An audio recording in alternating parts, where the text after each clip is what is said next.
Rondine, did you say the C word?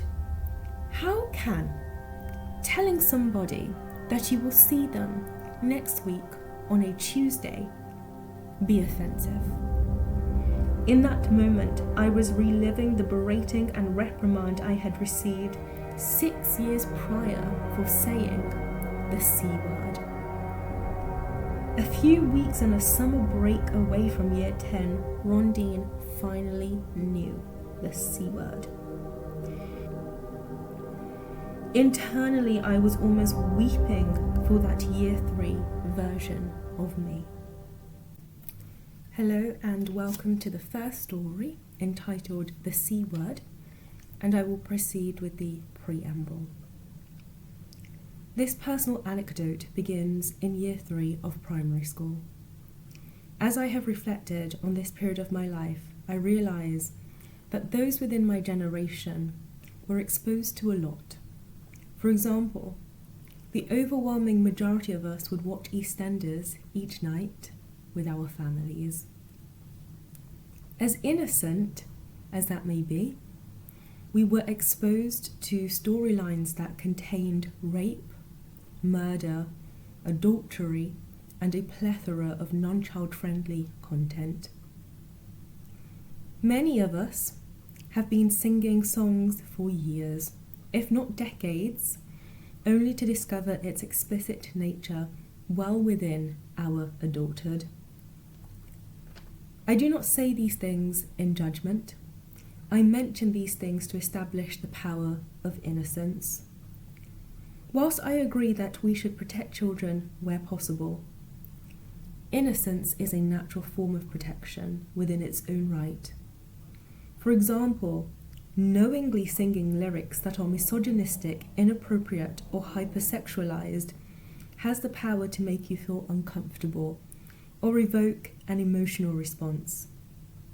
However, if/when we were singing them as children, these very same songs would make us feel happy and carefree. Whilst we were quite literally exposed to such songs and lyrics, our innocence protected us from any impact. An impact that could only be unlocked by maturing and comprehending the true and often hidden meanings. With maturity, knowledge, and development comes a loss of innocence. Now that concludes my preamble, and I'll be moving on to the main story.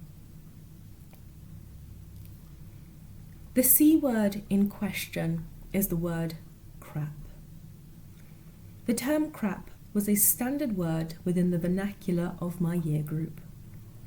I recognise that it is not the most polite term, and even during childhood I recognised it to be a negative term because we used it to insult and tease each other. It was a word that was used daily by most, if not all of us. We did not utter this word in secret or whisper it under our breath. We used this word openly in the presence of anyone and everyone. I recall a particular afternoon in the first term of year 3. I was seated opposite a class peer whom shall be called Z. I would love to tell you precisely what we were conversing about, but I have racked my brain with no avail. But I can recall that I began to share a story in which I used the word crap. She interrupted me to inform me that I had just sworn and that she was telling. She interrupted me with the, I'm telling. You said the C word. You said crap.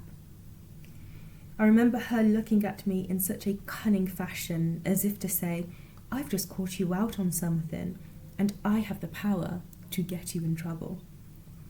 I recall not being fazed in the slightest, knowing that this word was thrown around almost every day by everyone, including Z herself, and heard by our class teacher. I almost wanted to say, go ahead.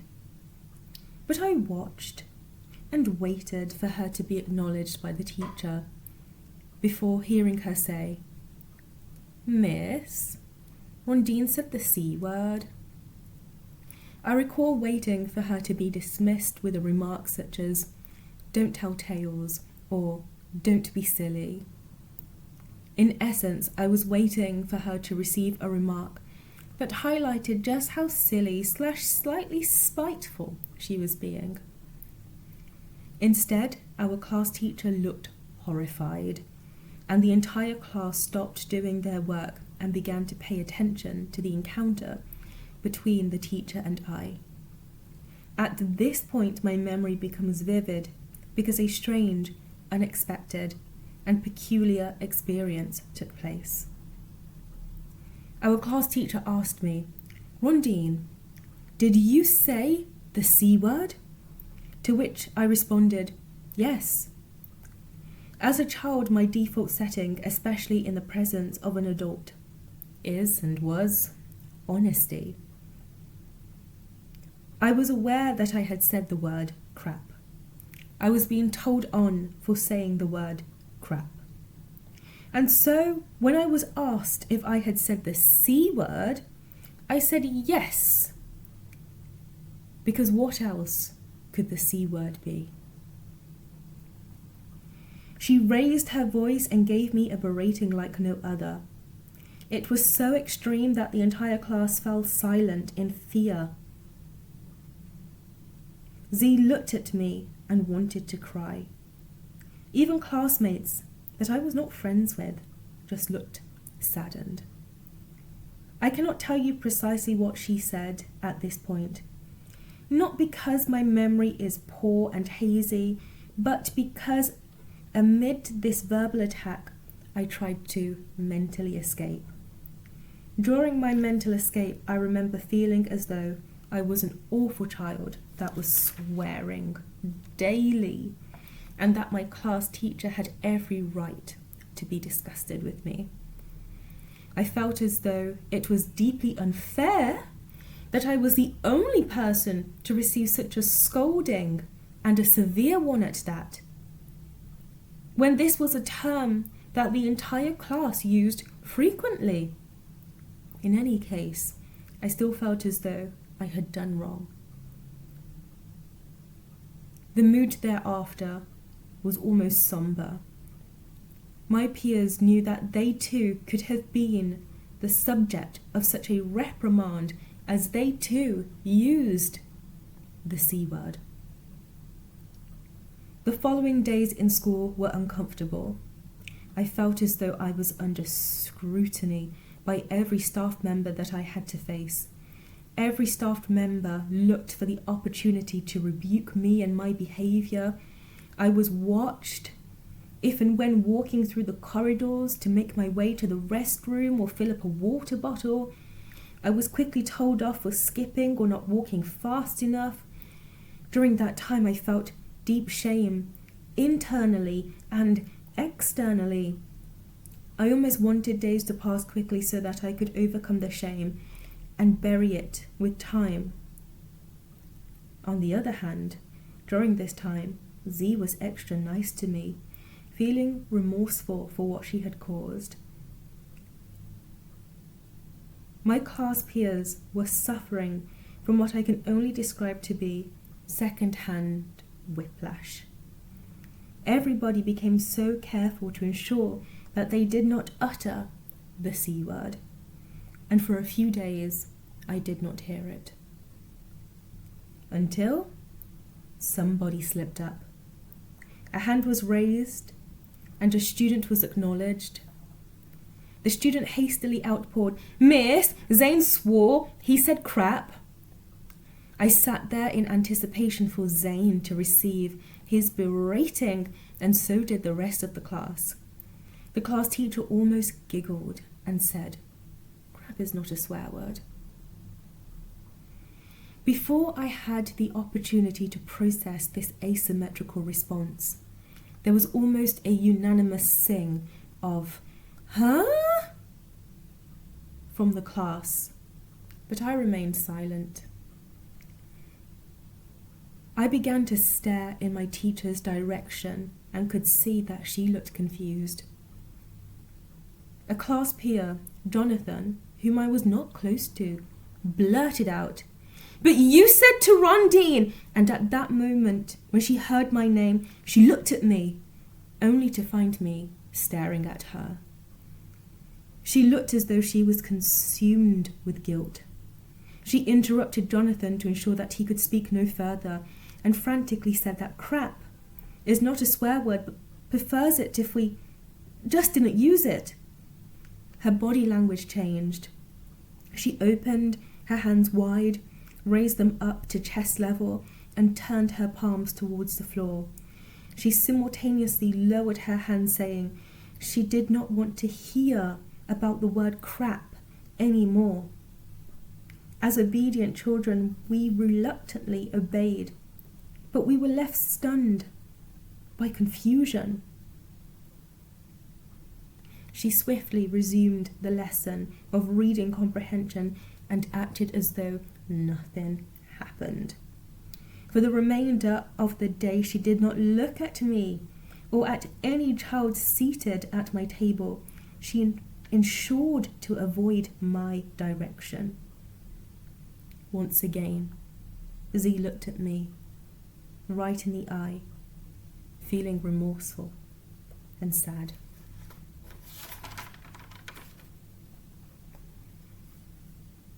I was left so perplexed. My class teacher had just confirmed that crap was indeed not a swear word. Part of me felt free from the internal guilt that I had placed upon myself. I felt assured that I hadn't been swearing all along. But as a class, we were so confused. We knew about the F word. That's a swear word. We knew about the B word. That's also a swear word. Now we were confused about the C word. It is not as though we could ask our class teacher to give us some clarification on the C word, especially as she did not want to hear about it anymore. I swiftly arrived at the conclusion that crap was not the C word, but was left wondering, if not crap, then what? Let's fast forward to the Year 9 summer term. I was sat in a PSHE lesson. We had reached the part of the lesson in which we were all given a piece of ripped up paper to anonymously write questions. These were then folded up and placed into a bowl that made its way around the classroom. Question after question was read aloud by our PSHE teacher, whom was also our RE and citizenship teacher. Most of these questions were highly explicit and, judging by the class's reaction, were written with the intention to provoke laughter and embarrassment. Our teacher, whom shall be called Miss Jolly, was never fazed by this. No matter how awkward the question was designed to make her feel, she had the power to remove all awkwardness and respond in an informative, comfortable, and somehow cheerful manner. Within my experience, she was the only teacher that was able to do so. I have witnessed skilled teachers crumble during PSHE lessons. They are often crippled by the nature and awkwardness of the content they had to teach, never mind the graphic questions in which they had to read aloud and answer. But Miss Jolly was just superb at this. During that time, I was a youth member of Birmingham's Education Scrutiny Committee. I was tasked with writing a report on PSHE. I based a lot of my recommendations on the skills of Miss Jolly, her ability to ensure that the lesson space did not become a breeding ground and a green light for students to conduct themselves inappropriately. Having said that, she ensured that even the most sexually curious students had their fill and felt comfortable and unapologetic in their open or anonymous queries. In short, Miss Jolly was cheerful, open, and non-judgmental. In spite of this, there were times during PSHE that made me feel uncomfortable. This was because I was coming across terms that were euphemisms and slang terms that I had simply never heard of. Miss Jolly would read questions aloud, and the entire class would burst into laughter. Even the quietest, most conservative, and religious students would be laughing, whilst I sat there in confusion. This did not sit right with me because A, I considered myself a little bit of a know-it-all. B, I was grappling with the notion that maybe I was quite a sheltered child. And C, thought that I was already familiar with every possible slang term there was. I had moved from a very small primary school to a very large, highly populated secondary school that did not have the best reputation. Within my first week of year 7, a wave of new vocabulary came crashing in my direction. It was like a new language. Brace yourself. I heard dickhead, paired, slapper, whore, slut, scene, loud at, slag, bimbo. I even heard clacker. Have you heard of the word clacker? This is to name a few. These were words I would hear daily and subsequently had no choice but to be familiar or aware of these words. Therefore, moments of confusion within PSHE were tough to comprehend. Even at this moment within my adulthood, I feel an element of embarrassment to inform you of just how clueless I was, but here we go. An open and verbal question from a student whom shall be called Billy. Miss, if you swallow your own cum, will you be poisoned? Laughter broke out immediately, leaving some in bits. In hindsight, I believe that some of the laughter was in response to Billy's sexual confidence and carefree attitude. Nevertheless, I sat there in confusion. However, I recall turning to a friend and whispering, "What's cum?" before she swiftly informed me. This became a pattern. I would whisper a question for clarification or retain my questions for break, lunchtime, or even the bus journey home. Up until that point, I had no need or even care to know about these terms. But the discomfort and even sadness of being, or believing, I was the only one who didn't, made me feel backward and awkward. There I was, heading into year 10, playing catch-up. Miss Jolly took out another piece of paper from the bowl. This time she had a very strange reaction. I recall her being so upset, which surprised me. She said to the class, "This word is highly offensive to women." I started looking around the classroom to see if anyone knew what she was talking about. I remember thinking, does she know what kind of school she teaches in? Almost every slang word is offensive to women, because I have not heard the male equivalent for slut, whore, slag, or slapper. I could not comprehend her outrage because I was certain that she was aware of these misogynistic terms and that they were being used every day. I remember her saying, "See you next Tuesday, this is so rude." Again, I started frantically looking around, desperate to see somebody as confused as myself. Slowly, other class members began to show signs of confusion.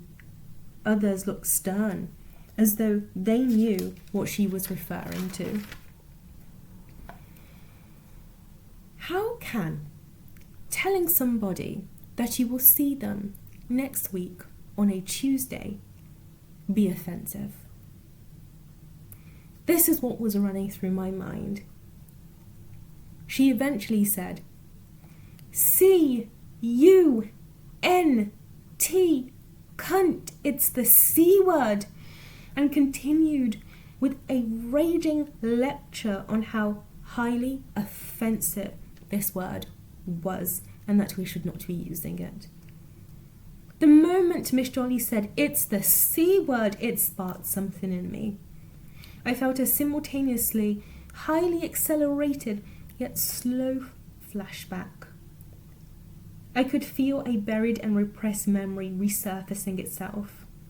The disgust in the tone of Miss Jolly's voice, which was now playing in the background, ran parallel to the disgust within my Year 3 teacher's voice. In that moment, I was reliving the berating and reprimand I had received 6 years prior for saying the C word. Internally, I was almost weeping for that Year 3 version of me. A few weeks and a summer break away from Year 10, Rondine finally knew the C word.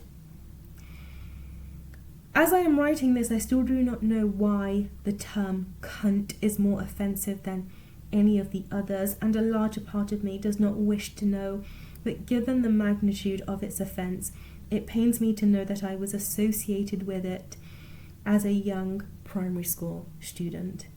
It pains me because this is about innocence. Innocence because I literally did not say the word cunt in Year 3, but the greater innocence of being a child. If I were a Year 3 teacher and one of my pupils said cunt, I would reprimand them, but the larger part of me would be concerned. Why is such a young and innocent child using a term of such magnitude? Where did they pick this up from? Did somebody call them a cunt? I would recognize them as a child that has a default setting of innocence. I would understand that they would not have had the means to fully grasp or comprehend the word in which they said all its connotations. What I would not do is retaliate by giving them a dressing down as though they were a misogynistic adult whom was tactfully and intentionally trying to offend. I would not then go on to gossip to other adults to ensure that the child was branded and made to feel inferior. Even when the revelation came that exonerated me from saying the real C word, I am confident that there was no admission of wrongdoing, trying to correct the gossip, or removing this false label. After all, my Year 3 teacher shut things down so quickly and never uttered a word to me about it. When I look back and analyse the situation, there is more to unpick. There was never a history or even an instance in which I used foul language in school, primary, or even secondary. I had never done anything shocking or outrageous, therefore it should have been considered a juxtaposition for a student with an unblemished record to use a highly offensive word. But there was no juxtaposition here. I was very quickly branded and judged as though it was in my nature all along. This is why there was no query as to where I got this word from, or that it was out of character. What I'm highlighting here is the impact of prejudice. Regardless of how I conducted myself, there was already an image of me that teachers beyond my Year 3 teacher wanted to see. It was almost the anticipated confirmation that they longed for. There has always been a culture of prejudice at my primary school. This is not my opinion, this is a matter of fact. I can only describe the former head teacher to be xenophobic. He was a gossip, and at almost every given opportunity, he would leave his personal office to enter the main office, which was the reception, to speak of present and former students. It would be rare for me not to hear him discussing somebody. For example, Jonathan Miller, he would never be interested in picking up a book. He is simply the PlayStation kind. Rebecca Taylor, that one does not have her head screwed on. All she wants to be is a pop star. We have another one of the McDoodle clan joining us in September. Another one for us to keep our eye on. Whilst these comments were not the most outrageous, they highlight just how judgmental he was of such young children. The former head teacher's outlook is emblematic of the entire school's culture. Factors such as your socio-economic background, household setup, race, and the likability of your parents impacted your image. They acted as though your future was predetermined and treated you according to that judgment. You were never seen in the innocence of your childhood. Whilst I would listen to the former head teacher gossiping about present and former students, I would sit there in excitement and eagerness to hear more. I was so glad to have had access and be privy to such fascinating gossip. But maturity and development have enlarged my capacity to fully grasp how harmful such judgment can be. Not just harmful, but detrimental. Having such prejudice towards children has a profound impact on the way they are treated. This includes academic support, punishment, and emotional warmth. When I had to walk through the primary school corridors with teachers believing that I had said the C word, that judgment affected how I was treated. This is how young students are exposed to inequality. Very quickly, students will be able to see class favourites, often called the teacher's pet, but beyond that, they will be able to see the spectrum of asymmetry between all pupils. Whilst they can see and recognise it, fully comprehending it and its damage will only bloom later on in life, often when the damage is done. One spiteful teacher is all it takes to ruin a life. You can break a child's confidence, self-esteem, or simply their joy into irreparable pieces. This damage translates and transpires into adulthood, often leading children right into the predetermined paths that emerge during office gossip and private teacher talks. That concludes the main story, and I will be moving on to my post-amble, where I should be wrapping up and summarising. As I was writing this, very much ballooned, and I've tried to keep it concise, but I have touched upon many areas in which these stories relate to. I will proceed. Within the preamble, I spoke of innocence and it being a natural form of protection. As we develop and receive knowledge, our innocence erodes. Therefore, sometimes we do not know that we have been hurt until later on in life. Through writing this, I now have a greater sympathy for those who were abused sexually within the church or boarding schools or by family members, etc. We often hear and see their emotional and mental breakdowns in adulthood. Many make the revelation decades after, not just because this is arguably a nicer and more receptive era, but because they are older, wiser, and have undergone many different forms of development to finally fully grasp what has happened to them. The innocence has been displaced with knowledge and acceptance.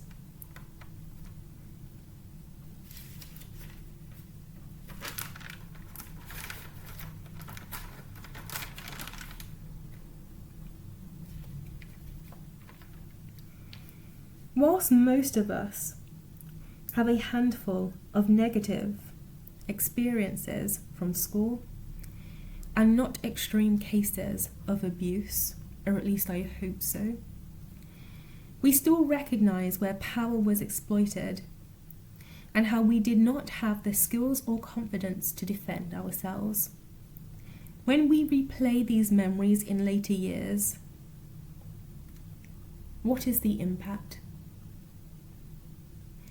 There are multiple answers to this question, but I would like to present to you Rondine's theory. And my theory is not based on the personal impact. My theory is based on the greater impact on when we reflect and how it has a social impact on society. At present, there is a record number of teachers leaving the profession. Data for this can be accessed via the BBC, The Guardian, and the NASUWT, the Teachers' Union. Stated factors that contribute to this are pay, workload, and the behaviour of students. Within past generations, a teacher would be able to speak to parents to inform them of their child's behaviour. Regardless of whether it was true or not, the teacher's word was gospel, and you would have to face a punishment at home. Recognizing the immense power that teachers have over you in school, and dare I say at home, you wouldn't allow for that when you become a parent and have a child. So if a teacher informs you of your child's behaviour, it is no longer accepted as gospel. Questions are asked, information is scrutinized, and you request your child's version. The inability to act whilst a child becomes action in adulthood/parenthood. My theory is that the repercussions of teacher exploitation is felt within the next generation of upcoming teachers. This spillover makes life difficult for teachers that genuinely wish to get through to parents about behaviour. In my opinion, this is a silent contributor to teachers leaving the profession. Whilst I recognise that this is the result of a spillover, I still do not believe that this resistance is misplaced, because I do not believe that a teacher's word should be gospel. As you have heard from me previously, their word can be influenced by prejudice, spite, and even a misunderstanding, like believing a child has said the C word. For the most part, writing this has been a soothing and healing experience. However, this was quickly juxtaposed by other buried and repressed memories unearthing themselves as I continued writing. I realize that I had deficiencies within my spelling and grammar that were deliberately ignored and bypassed. There were always additional support groups within primary school that were designed to address gaps and provide additional support. These would be short-term sessions for either literacy or numeracy. They were never frowned upon because almost every child was chosen at some point to engage in these fun, creative, additional support sessions, regardless of their intellect. Therefore, students were rotated in and out throughout the year. Throughout my time in primary school, I was chosen for this support group once in the summer term of year 5. It was my first/only experience, and I believe I was the only person to be experiencing this group for the first time at the late time in year 5. I had 3 sessions, as our gatherings were cut short in favour of sports day, class parties and school trips. I could write an entire chapter on academic sabotage, and perhaps I will, but as these are my concluding words, I will keep it brief. The year 5 teacher that selected me for the programme was the first/only black primary school teacher I ever had whilst at that primary school. She was an interim teacher whom was called in for what seemed to be an emergency after my initial year 5 teacher left her post after Easter. Now, I do not intend to make this piece about race, but particularly here at this point, the shoe fits. Now, I described the culture of the primary school to be xenophobic, and I stand by that. But xenophobia encompasses all phobias, and therefore each person will be affected differently, but according to whichever phobia or prejudice applies to them. Truthfully, I did not realise that the only time my name entered the rotation list was when a black teacher arrived. The revelation came today as I was writing this. It is unbelievable that it took a teacher of a particular race to allow me to have some inclusion, all 3 weeks of it. I cannot say that I found her to be particularly special, because I encountered multiple black teachers prior to that primary school and also thereafter in secondary school. Also, she was not our teacher for very long. I remember her being very strict with sharp hearing, always discovering who was talking when she was teaching. She treated everyone equally and identified where students had gaps and did her best to ensure that these were addressed without prejudice. The impact of having unaddressed gaps for many primary school years meant that I went on to secondary school with gaps in my spelling and basic grammar. Whilst I was able to construct imaginative stories and make use of linguistic devices, higher grades were never within my reach due to my literacy deficiencies. Thankfully, my mother decided to pay for me to have private tuition to address these gaps and boost my confidence. But not all parents can afford to do so.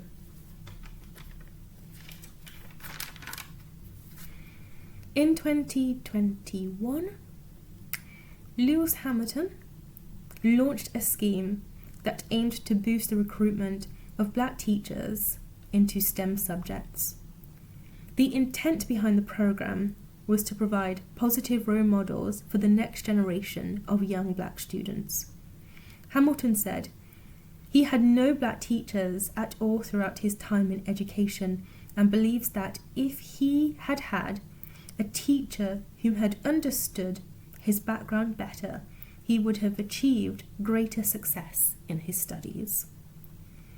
It is remarkable and saddening that upon reflection he recognises that it would have taken a black teacher for him to have had a chance of academic success. And judging by my very small encounter with my year 5 teacher, I could resonate with Lewis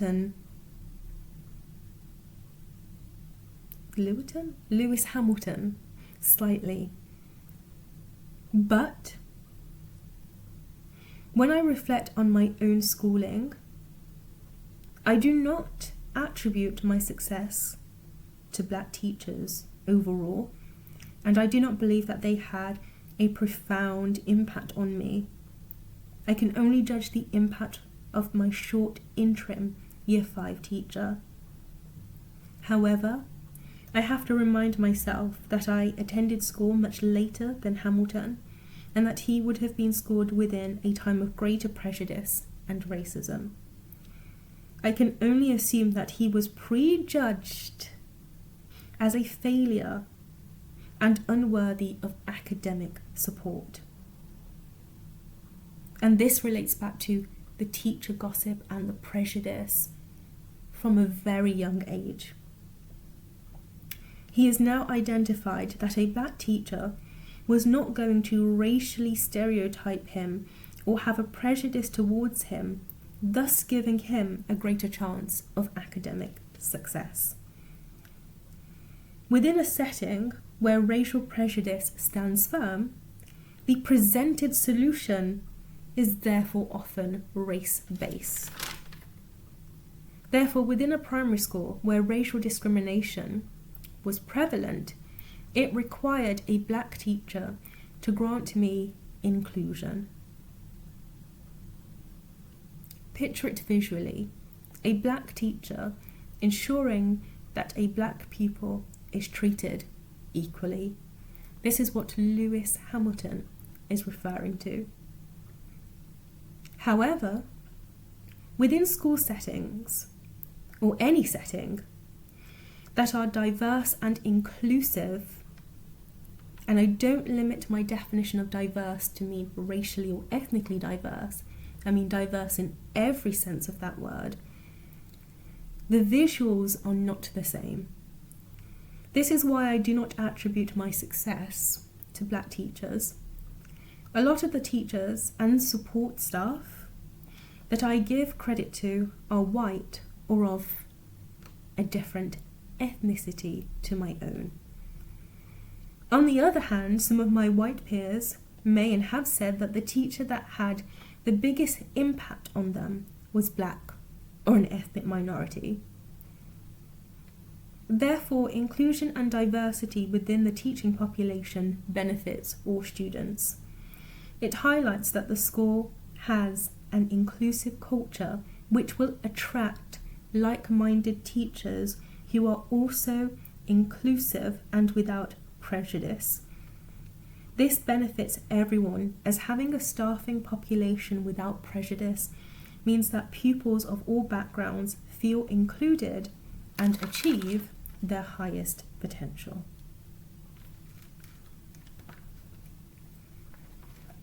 The biggest impact that this primary school had on me was my understanding of emotional warmth outside of my home.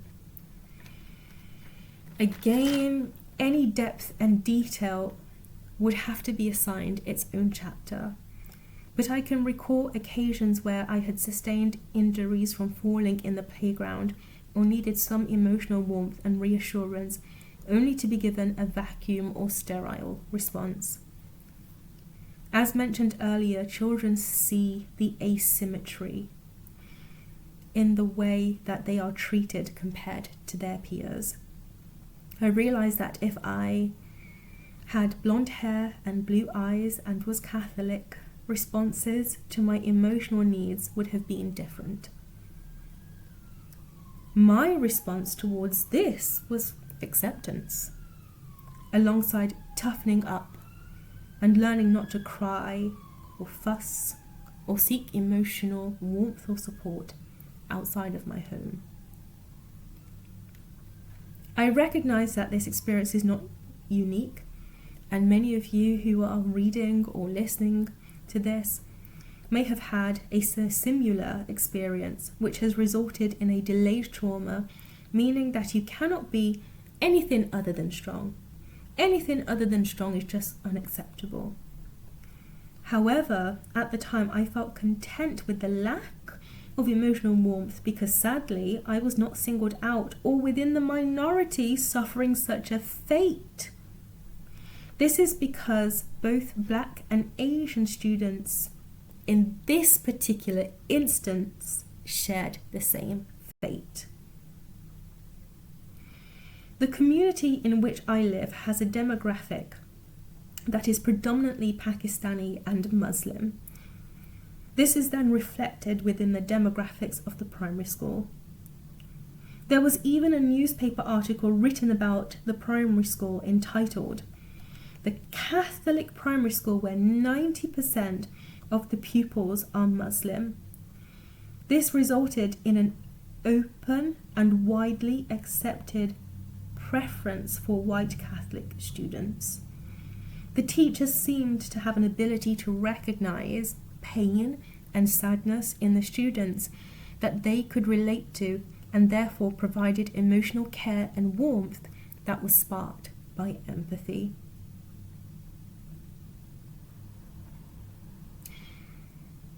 I have written/spoken largely about the impact of prejudice and race being a contributing factor.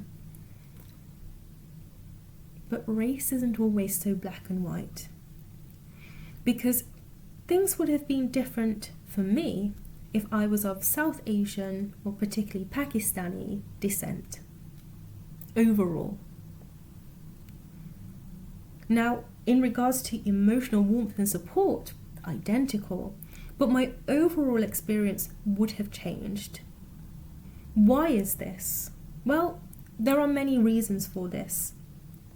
This is because each race or ethnic group experiences racism and prejudice differently. This is because we all have different stereotypes. But interestingly, this is not the reason why my experience would have been different if I were an Asian pupil. You see, there was a power and arguably a benefit from being the ethnic majority. It actually curbed prejudice to a certain extent.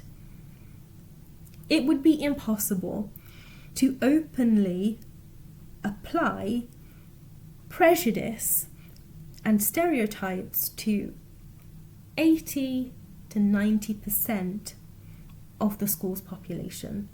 Of course, stereotypes and prejudice are applied to entire ethnic and racial groups that consist of millions of people.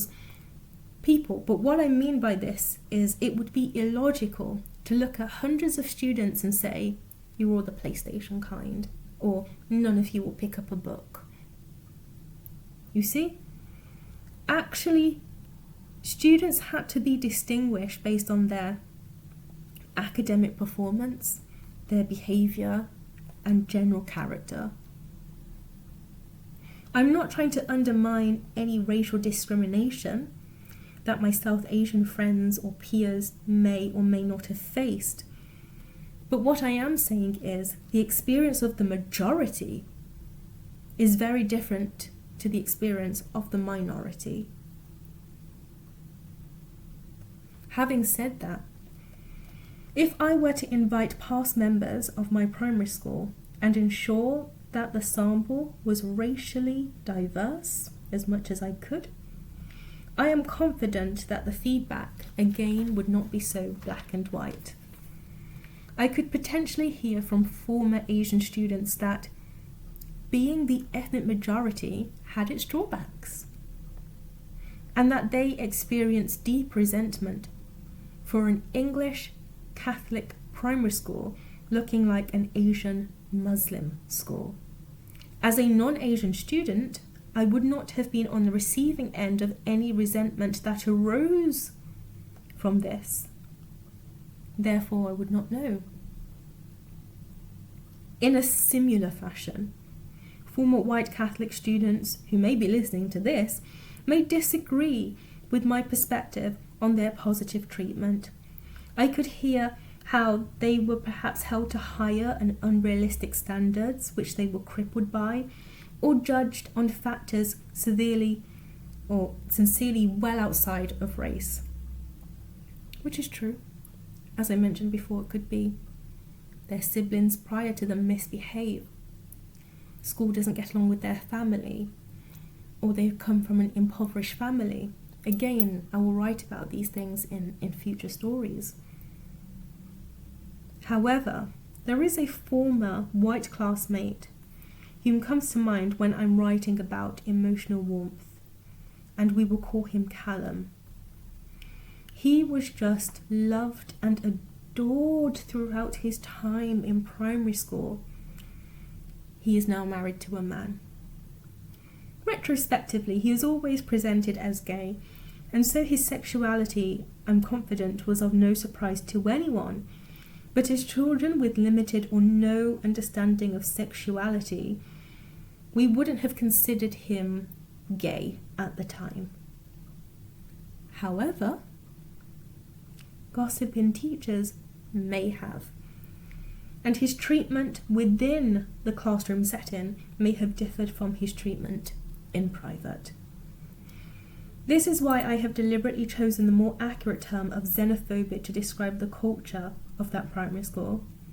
I will not hide the fact that race was a significant factor, but it would be untrue to paint a picture that resembled treatment being based exclusively on race.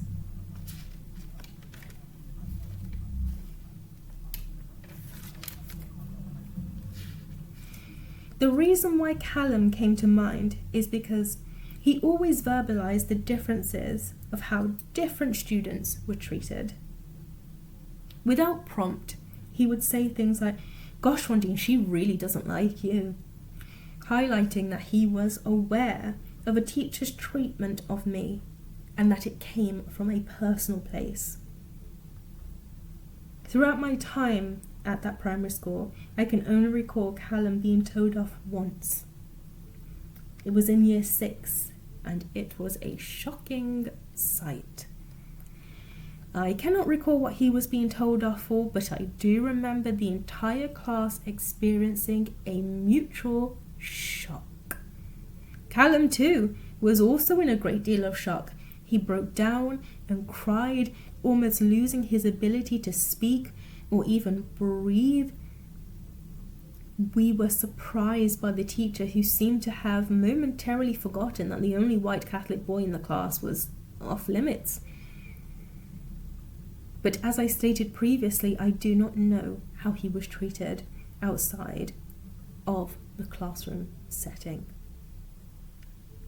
Whilst I know that young and new teachers are likely to make mistakes, they are fully aware of their power and the impact they can have on other people's children. When these teachers, whom are often women, go off to have their own children, I am confident that they fear staff members mistreating their children. They do not close their eyes and blindly send their children to school. They are fully aware of the possibility of abuse/exploitation in its many forms. If their child returned home to say, "Mom, there is a teacher at school who's being mean to me, always telling me off for no reason," it is unlikely that this concern would be ignored or even considered to be an unlikely occurrence. Teachers often engage with senior staff members of their children's schools, often not the school that they teach at, to ensure that the school is aware of their profession. This empowers their child, allowing them to experience privileges during school years. Having said that, no child can be fully protected from mistreatment. That is a sad and unfortunate reality. Therefore, I remain confident that many whom are the offspring of teachers have stories of mistreatment to share. That concludes my story entitled The C Word. I really hope you enjoyed it. This is me journaling through some past memories and me thinking things through and how it relates to some social and political issues, and I just thought, why not get that on camera, documented and shared with the world, if the world is watching or listening. And if you have any questions, queries or comments, feel free to reach out. and I'm happy to listen and engage in further conversation. Thank you for listening, especially if you've made it to the end. And if you're watching via YouTube, please like and subscribe. Thank you and goodbye.